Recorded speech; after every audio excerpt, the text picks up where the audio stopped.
बाई बाई बाई बाई बाई बाई बाई बाई मावशानू वारीला असं म्हणा की बाई बाई बाई बाई बाई अजे बाई माझी लाजली ग बाई माझी.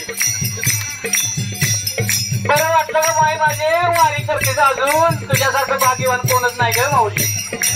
वा ग बाई माझी. हा हा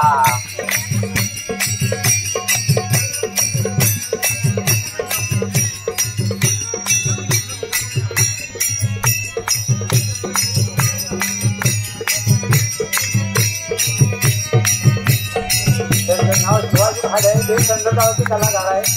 फार मोठे कलाकार आहेत.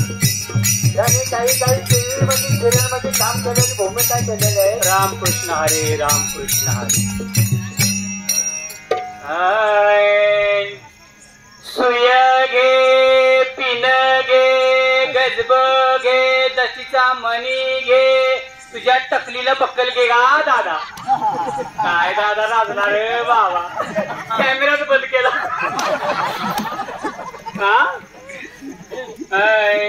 सुय घे पिन घे गजब घे दशीचा मणी घे नाहीतर गोविंदा दाबून घे रे बाबा. काय बघतोय दादा वक्का वक्का. बाई कधी बघितली नाही होय. हा एवढा मोठा टोनगा झाला हातावर गोंधून घ्यायचं कळत नाही. गोविंदा गोविंदा गोविंदा गोविंदा. वारीला आला समाधान वाटलं बाबा. माझा जुना मित्र बर का. गोविंदा धन्य झालो. पायी वारी केली. जन्मा येऊन जा रे पंढरपुरा. एकदा तरी पंढरपूरची वारी जन्माला येऊन करावी बाबा. हा एकनाथ महाराजांनी कीर्तन प्रवचन करत असताना कुणीच यायचं नाही. का माहितीये का. काय सांगता ये काय ऐकायचं म्हणून लोक कीर्तनाला प्रवचनाला येत नव्हती. मग एकनाथ महाराजांनी काय केलं माहितीये काय. सगळ्यात सोपा मार्ग हे केला. स्वतः साडी नेसून भारुडाच्या माध्यमातून समाजाचं परिवर्तन केलं. एकनाथी भारुड म्हणून त्या काळामध्ये एकनाथ महाराजांनी एक भारुड लिहून ठेवलं. बुरगुंडा. बुरगुंडा म्हणजे ह्या ईश्वराचं ज्ञान ह्या चराचराचं ज्ञान विश्वव्यापकाचं ज्ञान. सद्गुरु वाचून सापडे ना सोय धरावे ते पाये आधी आधी. सद्गुरु वाचून जोपर्यंत सद्गुरु मिळत नाही तोपर्यंत आपल्याला हे ज्ञान मिळणार नाही हे लक्षात ठेवा. म्हणून सद्गुरु वाचून सापडे ना सोय धरावे ते पाये आधी आधी. हा म्हणून एकनाथ महाराजांनी सगळ्या साध्या सोप्या मराठी माणसाला समजावा असं भारुडाच्या माध्यमातून लोकांना परिवर्तन आणि मोक्षाचा मार्ग दाखवला. जगद्गुरु तुकोबाराया ज्यांना जगद्गुरु आज तुम्ही जी पदवी देताय. वारी ज्यावेळी त्यांनी चालू केली तुकोबारायांचे पूर्वज 8वे वंशज विश्वंभर बाबा. ज्याला कुणाला माहित असेल तर सांगा माऊली मला पण त्याचं ज्ञान प्राप्त होईल. वारी चालू करत असताना तुकोबारायांचे पूर्वज विश्वंभर बाबा 8वे पूर्वज हे 8 महिन्यामध्ये 16 वेळा वारी केली बर का. त्यांनी 8 महिन्यामध्ये 16 वेळा वारी केली. त्यांचं खूप श्रीमंती होती. त्यांच्याकडे तेलाचं दुकान होतं. किराणा मालाचं आपण जे आता म्हणतो त्यावेळी ते त्याचं तेलीचं दुकान होतं. ते सावकार होते. ते लोकांना व्याजाने पैसे द्यायचे एवढी श्रीमंती त्यांच्याकडे होती. आणि तिने 8 महिन्यामध्ये 16 वेळी वारी केल्यानंतर साक्षात पांडुरंगाने दृष्टांत दिला की पांडुरंगा अरे विश्वंभरा तू सारखं सारखं पंढरीला येऊ नको. तुझ्या संसारामध्ये तुझा वाद निर्माण होतोय. जनता तू दुकान बंद करून चालणार नाही तुझं. त्यावेळी त्यांना दृष्टांत दिला की तुझ्या अमराईमध्ये मी तुझ्या वास्तव्यासाठी आलेलो आहे. हा दृष्टांत आपल्या बायकोला सांगितला. आईना सांगितला. वडिलांना सांगितला. आणि दृष्टांत झाल्यावर सकाळ सकाळी त्या अमराईमध्ये खुदाई सुरू केली. आणि त्या खुदाई सुरू केल्यानंतर ज्यावेळी खुदाई सुरू झाली त्यावेळी खुदाईमध्ये लागत असताना पहिल्यांदा आविर्भुख्याचा वास आला. आणि खुदाई करत करत पांडुरंगाची रुक्मिणीची मूर्ती सापडली. साक्षात पांडुरंगाची रुक्मिणीची मूर्ती सापडली. ते आजही त्या देहू गावामध्ये पांडुरंगाची मूर्ती त्यांच्या वंशजामध्ये आहे. विश्वंभर बाबांना 2 मुलं झाली हरी आणि मुकुंद. हरी आणि मुकुंद त्या काळामध्ये सरकारी नोकरी म्हणजे सरकारी सैन्यामध्ये भरती झाले. त्याची लग्न नुसतीच झाली होती. 6 महिने फक्त लग्नाला झाले होते. त्यामध्ये दोघही मारले गेले, हरी आणि मुकुंद. हरीची बायको 6 महिन्याची गरोदर होती आणि मुकुंदाची बायको गरोदर नव्हती. मुकुंदाची बायकोनं सती गेली आणि आमाई ही विश्वंभर बाबाची बायको आणि त्या विठ्ठल पंतांचा सॉरी रामकृष्ण हरी माफ करा हरीची बायको ही सती जायला निघाली. तर आमाईनं सांगितलं, अगं हा आंबिल्यांचा वंश आहे, हा मोऱ्यांचा वंश आहे, ही वंश परंपरा खुटता कामा नये म्हणून तिला परिवर्तन करून तिच्या माहेरी तिला पाठवलं आणि तिला पहिला मुलगा झाला तो विठ्ठल झाला. विठ्ठलानंतर पदाजी झाला, पदाजी नंतर शंकर झाला, शंकरानंतर कन्हैया झाला, कन्हैयानंतर कान्होबा झाला आणि कान्होबा नंतर बोल्लोबा झाला आणि बोल्लोबा नंतर तुकाराम महाराज झाले. बोल्लोबांना 3 मुलं, सावजी, तुकाराम आणि कोण कन्हैया. कान्होबा. ही वंश परंपरा चालली. ही वंश परंपरा ही 8वी पिढी म्हणजे जगद्गुरु तुकोबार आहेत. लक्षात ठेवा, जगाच्या कल्याणासाठी स्वतः झिजले, घरादाराचं रात रांगोळी केली. देव करा पण एवढा पण देव करू नका की संसाराचं वाटोळ होईल. पण संसार करून परमार्थ साधायचा असेल तर त्याला सद्गुरू पाहिजे. सद्गुरू वाचून सापडे न सोये धरावे ते पाय आधी आधी. सद्गुरू केल्याशिवाय हा मार्ग मिळणार नाही. म्हणून नाथ महाराज सांगून गेलेत, काय माहितीये का, बय तुला बुरगुंडा होईल ग आणि बय तुला बुरगुंडा होईल ग आणि मावशी तुला बुरगुंडा होईल ग. बय तुला बुरगुंडा होईल ग, बय तुला बुरगुंडा होईल ग, बय तुला बुरगुंडा होईल ग. पतिसेवे साधर जी बाई दुसऱ्याची करती कदर आणि ज्या बाईच्या डोक्यावर पदर तीच खरी माय मदर. घेतला बघा त्या मावशीने लगेच. आहे का अलीकडे एखादी बाईच्या डोक्यावर पदर आहे का? माऊली आहे का? बघा या आजी माझी 100-90 वर्षाची आजी अजूनही ठणठणी दिसती बाई माझी. अजून 100 वर्ष आयुष्य मिळे ग बाई माझे. हा मावशी ती तिकडे काय कानात बोलायला आली बाई. काय पाहिजे तुला? नातू पाहिजे? कशाला ग बाई नातू? अहो मुलापेक्षा मुलगी बरी, मुलापेक्षा मुलगी बरी. आणि प्रकाश देते. जरा जोरात बोला माऊली, उपास आहे तुमचा. तुम्ही मुली जायचा ना व. प्रकाश देते दोन्ही घरी. खरं सांगू, ज्या वेळेला आपल्याला बाळ होत त्यावेळी आपण आनंदात राहतो का नाही? मुलगा झाला कितीतरी फटाकड्या लावतासा, जल्लोष करतासा, पेढे वाटतासा. लगीन झाल्यावर तुमचं काय होतंय? तोच पोरगा ज्यावेळी तुम्ही फटाकड्या लावतो त्यावेळी तुमच्याजवळ आटम बॉम्ब लावतो का नाही? खरी गोष्ट आहे का नाही सांगा? किती अप्रूपाने करतो आपण त्याचं. खरं सांगू, माझं उगास म्हणशी काही नाही रे नरा तुझं, माझं उगास म्हणशी काही नाही रे नरा तुझं, जिथल्या तिथं जाशी टाकुनी हे शरीर सुद्धा हे नाही तुझं. बाबांनो माझं उगाच म्हणू नका. तू म्हणशील बायका पोर, तू म्हणशील बायका पोर हे तुझ्या मागचे खरे चोर. आणि तू मेल्यावर तुझं घर गावाच्या बाहेर 3 पत्र्याचं ग्रामपंचायतीचं सेल. आहे का नाही? अहो 10 लाखाचा बंगला बांधा, 20 लाखाचं बाथरूम बांधा, कितीही गरम पाण्याने आंघोळ करा, एसीनं करा, पण शेवटची आंघोळ कुठं आहे? एवढं माहित असून सुद्धा तुम्ही आणि व्याप करतासा. का वारीला नाही म्हणून तेवढंच फक्त 15 दिवस नामस्मरण करायचं? करायचं का? स्वतःला ओळखा, मी कोण आहे. मनुष्य जन्म लक्ष 84 जीव योनीनंतर मनुष्याला हा जन्म मिळाला हे लक्षात ठेवा. मुखामध्ये नाम ठेवा. मोक्ष प्राप्त करायचा असेल कलियुगामध्ये जप तप यज्ञ करून तुम्हाला कधीही मोक्ष प्राप्त होणार नाही हे लक्षात ठेवा. तुम्हाला मोक्ष प्राप्त करायचा असेल नामस्मरण ही सगळ्यात मोठी ताकद आहे हे लक्षात ठेवा. गांजा वांजा पिऊ नको रे दारिद्र्य संसार येईल तेने शेना मने लावा हरी नामाचे व्यसन आठवावे गुण भगवंताचे. आज विचार करा, या व्यसनाच्या आरी आई वडिलांना मुलांना खांदा द्यायची वेळ आली. किती वाईट परिस्थिती आहे बघा तुम्ही. आपण पूर्वी बघत होतो आजी मेली आजा मेला म्हणून असं म्हणत होतो आपण, पण आज काय वेळ आहे. आजची तरुण पिढी 25, 30, 40च्या आतली मुलं पटापटा पटापटा व्यसनाच्या आरी जाऊन मरतायत. याला कारणीभूत कोण आहे? आपण आहोत. प्रारब्ध म्हणतात आपण, प्रारब्ध. गेल्या जन्माचं काहीतरी पुण्य पाप घडवून आल्यानंतर जे नशिबात घडतं त्याला प्रारब्ध म्हणतात. ज्याला जे तुमच्या नशिबात जे आहे ते तुम्हालाच मिळणार, दुसऱ्याला मिळणार नाही. एक छोटीशी गोष्ट सांगतो, प्रारब्ध काय असतं, गेल्या जन्माचं पाप काय असतं. महाभारत कोणी बघितले तेवढं सांगा, बोला ना. महाभारत सगळ्यांनी बघितलंय का? अर्जुनानं भीष्माला बाण मारल्यानंतर कितीतरी त्याच्या अंगामध्ये बाण घुसलेत. हे तरी बरोबर आहे का? आहे का? जोरात बोला. जरा जोरात बोला. टाळ्या वाजवा चांगलं वाटलं तर, नाही तर नाही वाजवा. टाळ्या वाजणं तुमची झोप जाण्यासाठी टाळ्या वाजवायला सांगितलं बरं का? हा, कितीतरी बाणावर तो पडला होता.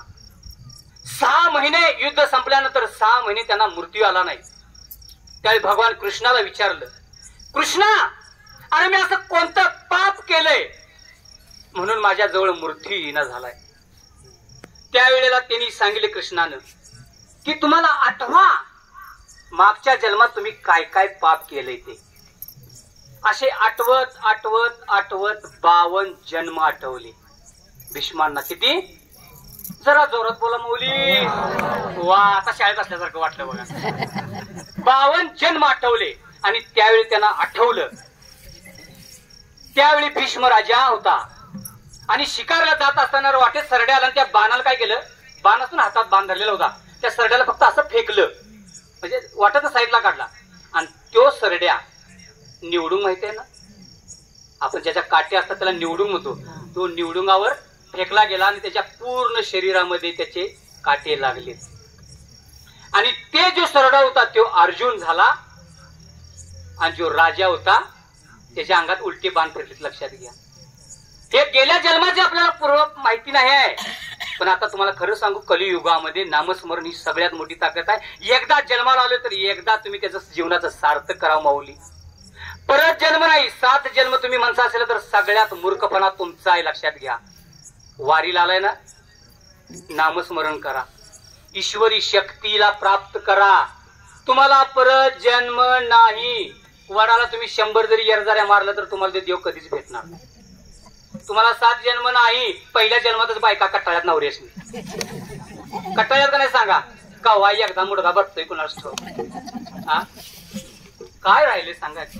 अहो तुम्हाला खरं सांगू, नातं संपलंय हो माऊली. जी बहीण भावासाठी राखी बांधायला येणारी बहीण बंद झाली. कशासाठी झाली सांगू शकता का? हा, फक्त प्रॉपर्टी वाटणीसाठी. जो भाऊ आतुरतेने वाट बघायचा बहिणीची, माझी बहीण येणार, बहीण येणार, बहीण येणार, भाऊ येणार, भाऊ येणार.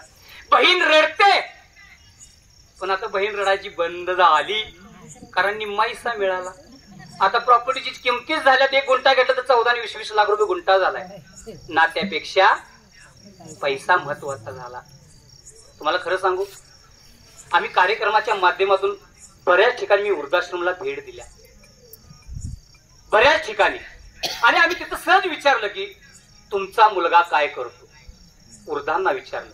तिथल्या प्रत्येक वृद्धांना मला वेगवेगळे कारण सांगितले की माझा मुलगा डॉक्टर आहे, माझा मुलगा वकील आहे, माझा मुलगा इंजिनियर आहे.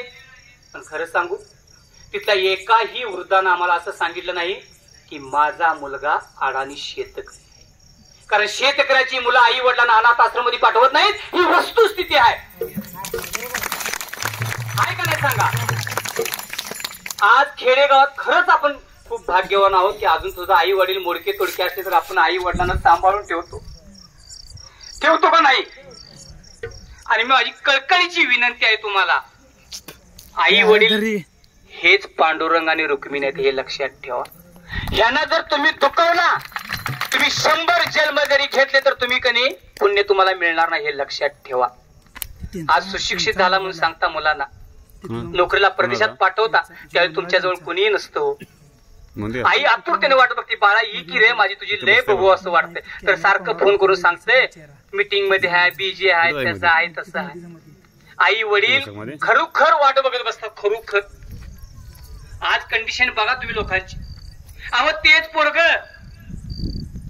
पोरग 4 व्हीलर गाडीमधनं फिरते, 20-25 हजारचं पुत्र घेऊन फिरते, त्याला 10-10 हजार आणि 20-20 हजारची बिस्किटे घालतय.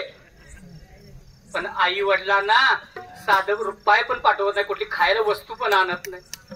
हा कधीही काही करा, एक दिवस ते पाळलेलं पुत्र तुम्हाला चावल्याशिवाय सोडणार नाही. लक्षात ठेवा. आईला कितीही मारा, आईला कितीही झोडपा, आईला कितीही शिव्या द्या, ते तुम्हाला आशीर्वाद देणार हे लक्षात ठेवा.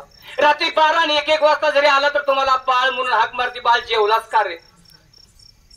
कितीही वाईट असू दे, कितीही पोरग नाही बोलत असलं तर कधीही तिच्या मनात अंतर्मनात बोलणार की बाळ जेवलाच का. बायको तुम्हाला कधीही म्हणणार नाही जेवलाच का. हा बरोबर आहे की नाही. तुम्हाला खरं सांगू, आपली जाण्याची वाट बायको मशानभूमीपर्यंत येऊ शकते. लक्षात ठेवा. कुणीही नातं असलं तर आपल्याला मशानभूमीपर्यंत फक्त अधिकार पाहुण्यांपर्यंत यायचा. तिथला पुढचा जो प्रवास आहे हा एकट्याला करायचा हे लक्षात ठेवा. आणि एकट्याला प्रवास करायचा असेल तर भगवंताचं नामस्मरण ही सगळ्यात मोठी मोक्ष प्राप्ती आहे हे लक्षात ठेवा.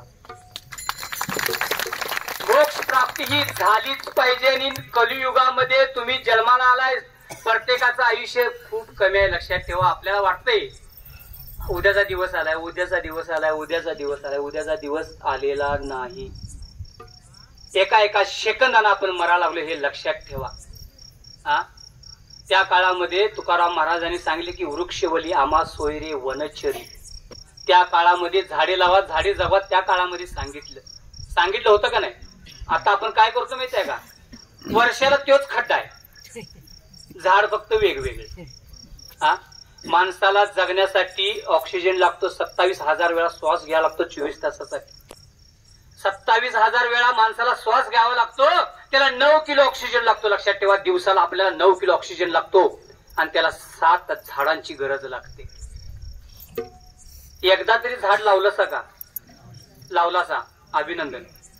मला सांगा, एक तरी झाड लावा. का म्हणतो? कारण मरताना आपण 2-3 झाडे सांगडी घेऊन जातो. झाडाला तुम्हाला दुसरं काय आहे? हा काय काय? काही नाही माऊल्यानो. आई वडिलांची सेवा करा, साधू संतांचे चरण स्पर्श करा, ह्यामध्ये तुमचं कल्याण आहे. लक्षात ठेवा. आजची खरी परिस्थिती जर बघायची झाली, 99% सांगितल्यापेक्षा 99 नव्हे 100% आज मुली आई वडिलांना सांभाळतात, मुलं सांभाळत नाहीत. आई वडिलांना फक्त आणि फक्त मुली सांभाळतात हे लक्षात ठेवा. हा म्हणून माऊलीनो, त्या खरंच या माध्यमातून मला काही 4 गोष्टी सांगण्याचं भाग्य मला लाभलेलं आहे.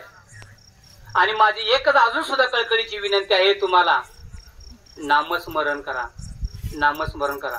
आता मागाच्या भारुडामध्ये सांगितलं की वयाच्या 16 वर्षी ज्ञानेश्वरी माऊली जगाची माऊली झाली. ज्ञानेश्वर माऊलीने 9,027 ओव्या लिहिल्या आहे वयाच्या 21व्या वर्षी. किती हे लक्षात असू दे. किती?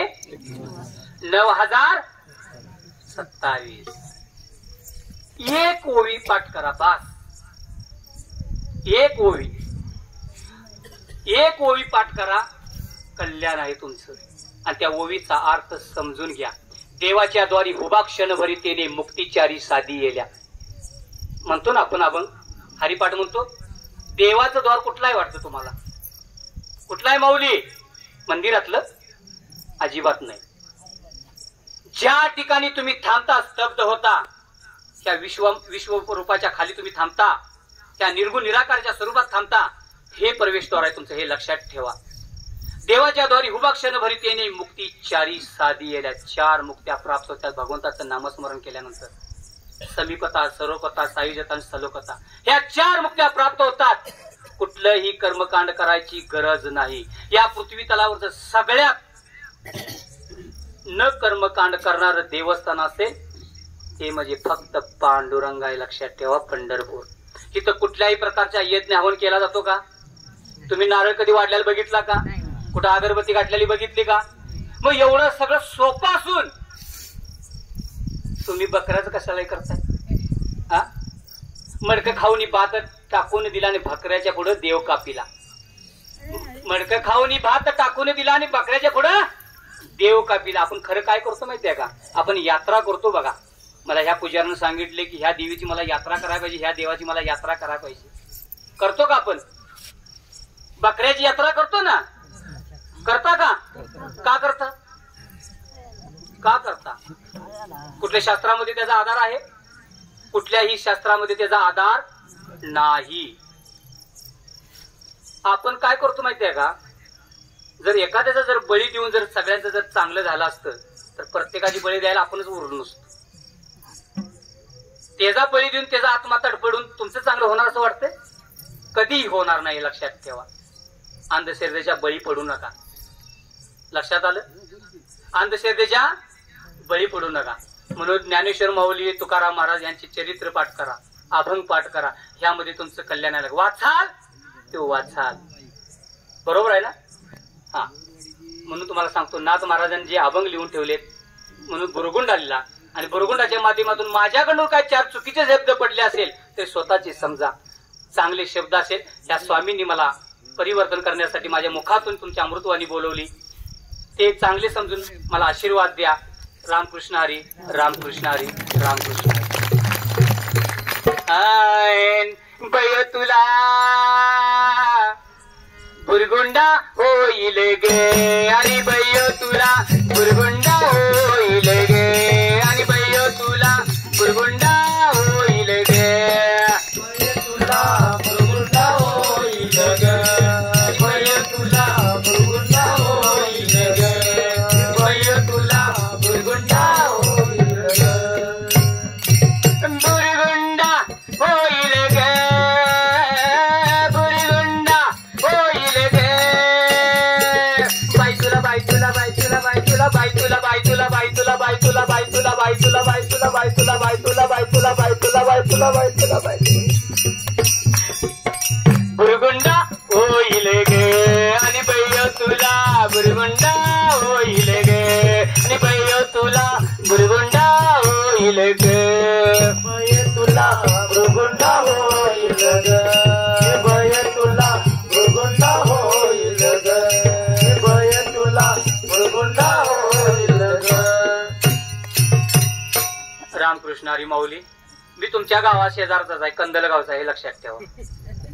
असू दे माहिती. माझं नाव शिवाजी खाडे. महाराष्ट्र शासनाची मला भजन शिरोमणी 6 पुरस्कार स्वामींच्या कृपाशीर्वादाने मला मिळालेले. राज्यस्तरीय पुरस्कार माझे 12 झालेले. मी कोणी असं सामान्य तुमच्यापैकीच आहे. माझ्या सिरियल मध्ये काम करतो, चित्रपटामध्ये काम करतो, नाटक करतो, बरेच माझे व्यवसाय आहेत. आणि मला पांडुरंगाने एवढी कृपा केली की मला भरड करण्याची संधी तुमच्यामध्ये दिली. गोविंदा बघतोय माझ्यामध्ये, लहानपणात माझ्याबरोबर आहे. तर मला भाग्य लाभलं, योगायोग घडला. आता मी तिथं खालच्या आमच्या म्हणजे तालावरती भारूड करून इकडे आलो. हाय असं झालो, कोणी तिथं परत मेकअप करायला नको म्हणून. तर चूक भूल का असेल तर माफला बालक समजून माफ करा. रामकृष्ण हरी, रामकृष्ण हरी, रामकृष्ण हरी. पायी दिंडी करताय, सुखरूप दिंडी करा. प्रेमाने वागा, प्रेमाने राहा, सगळ्यांना आपुलकीनं वागा. ही शेवटची आणि कळकळीची विनंती करून सांगतो माऊली. आई वडिलांना विसरू नका. सगळं करा पण आई वडिलांना विसरू नका, हे लक्षात ठेवा. सगळ्यात मोठं पापाचं धनी उशिला, म्हणून आई वडिलाच पुण्य प्राप्त करा. पंढरीच्या यायची गरज नाही तुम्हाला. आई वडीलला तुम्ही जर 4 येड मारलं तर पृथ्वी प्रदक्षिणा होऊ शकते. माऊली एवढं फक्त करा की आई वडिलांची सेवा कधी आजारी असू देत. तुम्हाला खरं सांगू का, आता वेळ घेतला तर चालेल ना 5 मिनिट. हा, लहान पोरगा असते 6 महिन्याचं असतं, त्याला काय समजतं का? ते लघवी करतं, मुततं, दात नसतात, सगळं करतं. हेच बालपण म्हातारपण येतं. दात नसतं, शेंबडं होतं, काय काय होतं, काय काय होतं. तीच बालावस्था होती. लक्षात ठेवा. मध्य भाग जो आहे ना तरुणपण, त्या तरुणपणातला माणसाला घमंड आहे. मला कोणीही बघणार नाही असं वाटते, माझ्याशिवाय मला कोणाची गरज नाही अशी वाटते. पण हे सगळं चुकीचं आहे. लक्षात ठेवा. बायकोला नवऱ्याच्या आधाराची गरज आहे आणि नवऱ्याला बायकोच्या आधाराची गरज आहे. एकमेकावर प्रेम इतकं करा, इतकं प्रेम करा, सुना सुद्धा लाजल्या पाहिजे. इतकं प्रेम करा. आणि जर नवरा बायकोचं चांगलं प्रेम असेल तर घरात भांडणच होणार नाही. तुम्ही स्वतःच्या मुलगीला सुनेला जर मुलगी समजला तर या घरात भांडणाचा संबंधच येणार नाही. कारण तुम्ही पण एक मुलगी आहात, कवा तरी सासू होणार आहात.